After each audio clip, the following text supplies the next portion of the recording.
standard of deity worship, go to Radharaman. Prabhupada himself said this. Go to Radharaman and learn from them. Because you see the standard there compared to other temples, without mentioning names, but the others, Goswami Saptalaya, can't compare. No comparison. Because they have a whole, part of the whole rule of the puja is, whoever the Sevite is, it's his love, it's his duty because he's a Sevite. They take turns.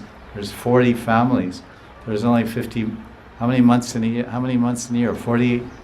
So sometimes, just now, Srivats Goswami had his Sevite turn. But last time he was taking care of the deities was 2 years ago. So maybe come every 2 or 3 years, your family gets to serve the deity for 2 weeks or whatever your term is, 3 weeks. So they save money, and they all have disciples. They're all gurus.